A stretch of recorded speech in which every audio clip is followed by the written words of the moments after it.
நான் சிம்பிளா என் மக்கள் சார்பா நான் பாக்குறேன். இப்ப பார்க்கும்போது 30 வருஷமா கல் இறக்குறது தடை போட்டிருக்காங்க இல்லையா? அப்ப யோசிச்சு பாருங்க, எத்தனை ஆயிரம் கோடிய மக்கள் இழந்திருப்பாங்க.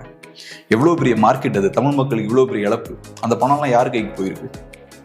அரசியல்வாதி கைக்கு போயிருக்கு. ஸோ ஓகே, அந்த உற்பத்தியாளர்களுக்கு இழப்பு ஏற்பட்டிருக்கு, அது ஒரு சைடு.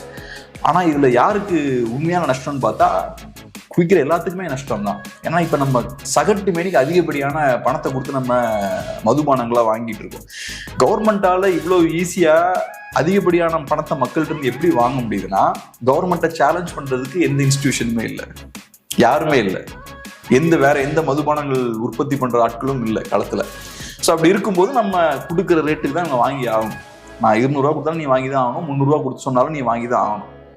உனக்கு வேற எங்கேயும் போக முடியாது.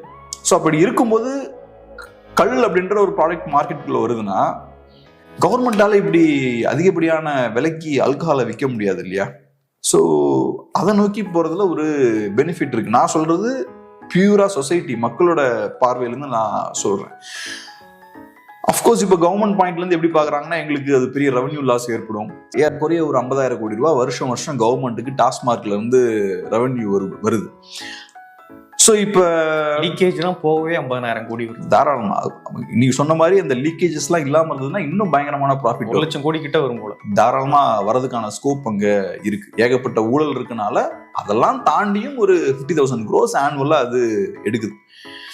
இப்ப அரசு தரப்பு வாதம் இல்லைன்னா முற்போக்காளர்களோட வாதம் என்னவா இருக்குன்னா, இது ஸ்டாப் ஆயிருச்சுன்னா, இந்த இன்கம் வரலன்னா கவர்மெண்ட்டுக்கு அது பெரிய ஒரு சிக்கலை ஏற்படுத்தும். எப்படி கவர்மெண்ட் ரன் பண்ண முடியாது?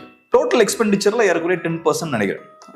ஸ்டேட் கவர்மெண்டோட டோட்டல் எக்ஸ்பெண்டிச்சர்ல ஒரு 10% டாஸ்மாக்ல இருந்து வருதுன்னு நினைக்கிறேன். நான் கொஞ்சம் கம்மியா தான் சொல்றேன்னு நினைக்கிறேன். அரௌண்ட் 10 வருது.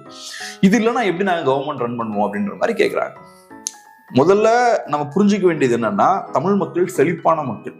தமிழ் மக்கள் அதிகப்படியான டாக்ஸையும் உங்களுக்கு பே பண்றாங்க. நீங்க ஏகப்பட்ட ஊழல் இந்த மாதிரியான விஷயங்கள்லாம் பண்ணதுக்கு அப்புறமும் உங்களுக்கு இவ்வளவு பணம் இருக்கு. நீங்க